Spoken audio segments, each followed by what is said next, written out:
ISSB থেকে তোমরা অনেকেই রেড কার্ড পেয়ে থাকো, কিন্তু এই রেড কার্ড পাওয়ার পেছনের যে কারণগুলো তা তোমরা বুঝতে পারো না বা জানো না। সো আজকে যারা ভবিষ্যতে আইএসএসবি দিবে কিংবা একবার দিয়ে ফেলেছো তাদের জন্য আমি নিয়ে এসেছি আইএসএসবিতে রেড কার্ড পাওয়ার 5টি মূল কারণ। ওকে, আমি তোমাদেরকে এগুলো এক্সাম্পল সহ বুঝিয়ে দেওয়ার ট্রাই করবো। ওকে, লেটস স্টার্ট। দেখো ডান পাশে দেখতে পাচ্ছ কি double red card, right? Okay, so number 1 reason is that EQ বা ইমোশনাল ইন্টেলিজেন্স। তোমরা আইএসএসবির বিভিন্ন টাস্কে ইকিউ এর অভাব শো করো। কিভাবে? যেমন ধরো বিভিন্ন গ্রুপ টাস্ক হয়, রাইট? প্ল্যানিং টেস্ট, পিজিটি, এইচজিটি, এই যে গ্রুপ টাস্কগুলো, মাঝে মধ্যে তোমরা কথাবার্তায় অন্য গ্রুপমেটদের সাথে রুড বিহেভ করে ফেলো বা একটু ঝামেলা পাকিয়ে ফেলো। যখন তুমি রুড বিহেভ করে ফেলো বা তোমার ইমোশনাল কন্ট্রোল থাকে না, তখন কিন্তু এটা জিটিও নেগেটিভলি নিবে বা গ্রাউন্ড টেস্টিং অফিসার নেগেটিভলি নিবে। ঠিক আছে? তো কারোর সাথে রুড বিহেভ করা যাবে না। স্টাফ বলো বা কোনো গ্রুপমেট বা কারোর সাথে কখনো রুড বিহেভ করা যাবে না। অলওয়েজ হাম্বল থাকতে হবে এবং ইমোশনটাকে কন্ট্রোল করতে হবে। ইভেন তুমি যদি রেগেও যাও, তোমার রাগটা শো করা যাবে না। ধরো তোমার কোনো গ্রুপমেট একটু ঘাটতামি করছে বা একটু ঝামেলা করছে, তুমি এটা নর্মালি নাও। ঠিক আছে? ফেস স্ট্রেট রাখো। ফেস ক্রিয়েট করা বা রাগ দেখানো বা মুখে বলে ফেলা, এগুলো কিন্তু জিডিও স্যার নেগেটিভ নেবেন। তো তোমার কি হাম্বল হতে হবে এবং শান্তভাবে ডিল করতে হবে।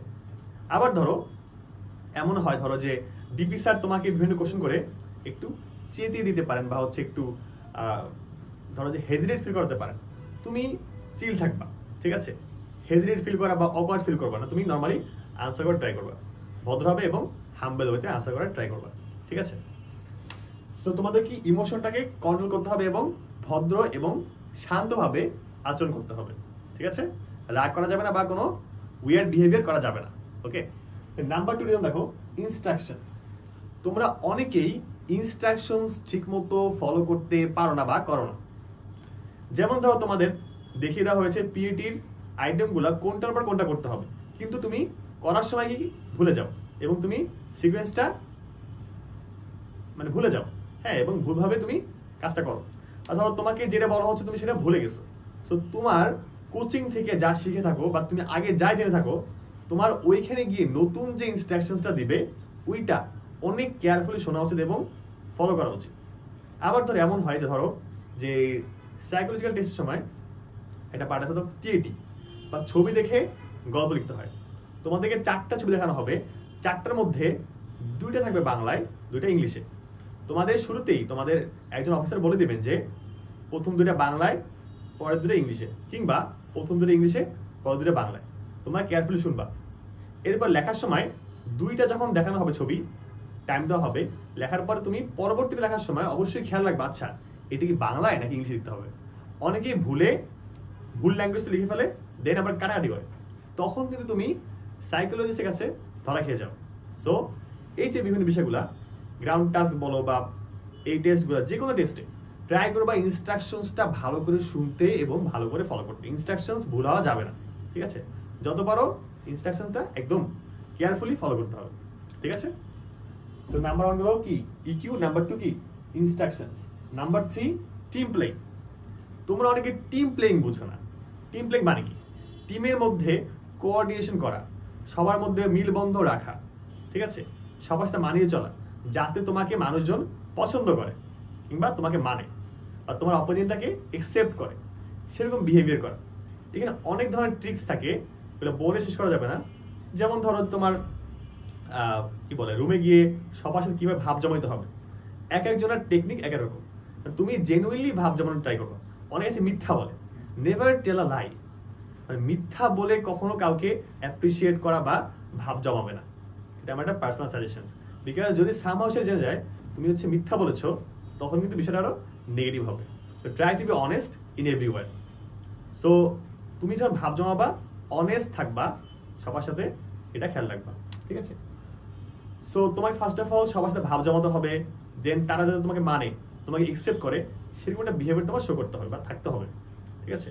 এবার গ্রুপে কাজ করার সময় সবার মধ্যে কোঅর্ডিনেশন রাখা, সবাই যে অপিনিয়ন দিচ্ছে সবারটা নেওয়া, সবারটা নিয়ে কোঅর্ডিনেট করা বা একটা স্ট্রিমলাইন ডিসিশনে আসা। একটা স্ট্রিমলাইন বা একটা সিঙ্গেল ডিসিশনে আসার ট্রাই করা, যাতে তোমাকে সবাই মেনে নেয়, এইভাবেই ডিল করা। ঠিক আছে, কাউকে রাগানো বা কাউকে বিরক্ত করা কিংবা কারো মন ক্ষুণ্ণ করা যাবে না। ঠিক আছে,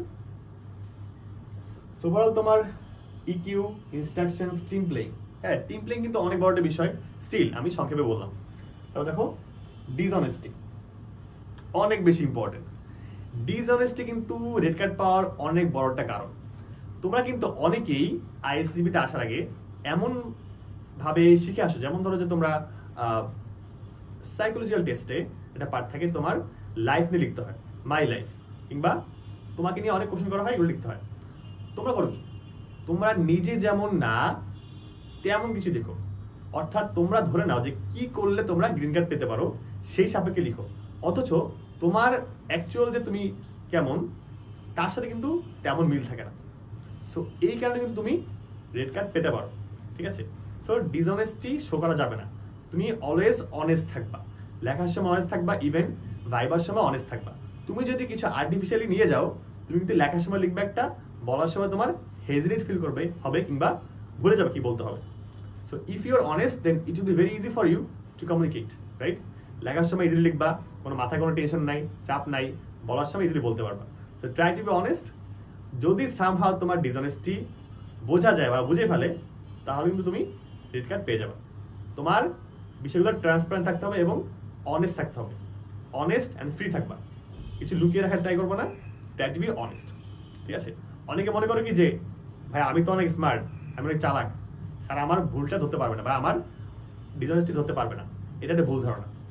তুমি যে পরিমাণ চালাক, ওখানে যারা অ্যাসেস করবেন তারা তোমার থেকে বহুত গুণে চালাক। ঠিক আছে, তো তুমি যদি ভুল করো বা ডিসঅনেস্ট করো, তুমি কিন্তু কট খেয়ে যাবে। So try to be honest in everywhere at ICSB. তারপর দেখো প্রেজেন্টেশন। প্রেজেন্টেশন বলতে কি, এখানে মেনলি কমিউনিকেশন স্কিলসের একটা পার্ট হচ্ছে প্রেজেন্টেশন। তুমি কিভাবে ড্রেস আপ করো, তোমার কথাবার্তার ধরন কেমন, তুমি কিভাবে নিজেকে প্রেজেন্ট করতেছো। ড্রেস আপ বা কথাবার্তার ধরনের পাশাপাশি প্রেজেন্ট করা বলতে কি, যেমন ধরো তোমার মধ্যে যে স্ট্রেংথস বা উইকনেস আছে বা কোন কারণে তোমাকে নেওয়া উচিত, কি কি বলতে হবে। হ্যাঁ, অনেকে আছে তোমরা অনেক কোয়ালিফাইড, তোমাদের অনেক গুণ আছে, অনেক অ্যাচিভমেন্ট, অনেক এক্সট্রা ক্যারিকুলার অ্যাক্টিভিটিস, কিন্তু বলতে গিয়ে তোমরা বলতে পারো না কোনটার পর কোনটা বলতে হবে, কোনটা বলা উচিত, কোনটা বলে ইমপ্রেস হবে, তোমরা ভুলে যাও। সো তোমাদের জানা উচিত তোমার স্ট্রেংথস কি, তোমার উইকনেস কি, দেন তোমার স্ট্রেংথসটাকে ভালোভাবে রিপ্রেজেন্ট করতে হবে। ঠিক আছে, এটা তোমরা বুঝো না। ওকে, সো তোমাদের এই যে প্রেজেন্টেশন, মানে টিমমেটদের সামনে প্রেজেন্টেশন, জিরোর সামনে প্রেজেন্টেশন বা ডিবি স্যারের সামনে ভাইভাতে তোমার যে প্রেজেন্টেশন, নিজেকে প্রেজেন্ট করা, এইটা তোমরা বুঝো না। কীভাবে স্টোরি টেলিং করতে হয়, কি বললে হচ্ছে তোমার কোয়ালিফিকেশনস উঠে আসবে বা স্যার ঠিকমতো জানতে পারবেন, এইটা তোমার বুঝতে হবে। অনেকে আমি দেখেছি যে ওদের অনেক যোগ্যতা অনেকটা আছে, বাট ওরা কিছুই বলে আসেনি। ঠিক আছে, so try to be honest and try to present yourself properly. Okay, so তোমরা যদি আমাদের কোর্সে আসো, তখন হয়তো আমরা তোমাদেরকে শিখিয়ে দেবো, তোমাদেরকে মানে ওটা শিখতে হেল্প করবো। ঠিক আছে, এই হচ্ছে তোমার 5টা মেইন কারণ, যে এই কারণগুলোর কারণ তোমরা রেড কার্ড পেতে পারো। এর বাইরে কি হতে পারে, এর বাইরে তোমরা অনেকেই ভুল মানুষের থেকে ইনস্ট্রাকশনস দাও। ভুল মানুষ বলতে কি, তোমরা মনে করো কেউ গ্রিন কার্ড পেলেই মনে হয় সব শেষে জেনে গেছে, এটি কিন্তু একটা ভুল ধারণা। ঠিক আছে, তোমরা দেখবা তারা হয়তো বা বলতে পারে না ঠিক মতো। সো যার তার কাছে গিয়ে সাজেশনস দিবা না, কারণ আইএসসিবির যে ক্রাইটেরিয়াগুলো অনেকেই ঠিকমতো বুঝে না, জানে না, বা যারা জানে তারাও অনেক অ্যানালাইসিস করে অনেক প্যাটার্ন দেখে দেখে বুঝতে পেরেছে। তুমি যার তার কাছে গিয়ে কেবল গ্রিন কার্ড পেলো, গিয়ে সাজেশনস দিলা, ওইটা কিন্তু কাজে না লাগতে পারে। সো একাধিক মানুষের সাজেশনস নিয়ে কনফিউশনে না পড়ে তোমরা এক্সপিরিয়েন্সড যে কেউ বা যারা তোমাকে লজিক্যালি বুঝে দিতে পারবে তাদের কাছে গিয়ে সাজেশন নিবা বা গাইডলাইন নিবা, এবং ওই সাপেক্ষে তুমি বুঝবা যে আচ্ছা তোমার বিবেক কি বলে যে তুমি কি ঠিক পথে যাচ্ছ কিনা, এটা কি লজিক্যাল কিনা, এটা বুঝে শুনে দেন আগাবা। এমন বলছি না যে কারো অপিনিয়ন বা কারো সাজেশনস চোখ বন্ধ করে মেনে নাও, এমনটা না। তুমি নিজে লজিক্যালি বুঝবা, দেন ইমপ্লিমেন্ট করবা, সজাগ থাকবা। ঠিক আছে, so that's all about today. Thank you everyone, hope you will get the green card next time. এবার রেড পেয়েছো, ইনশাল্লাহ নেক্সট টাইম গ্রিন কার্ড পাবা। তো যারা প্রথমবার দিচ্ছ, ইনশাল্লাহ প্রথমবারই গ্রিন কার্ড পাবা, যদি তুমি এই 5টা বিষয় একটু মাথায় রাখো। ওকে। থ্যাংক ইউ এভরিওয়ান, আসসালামু আলাইকুম।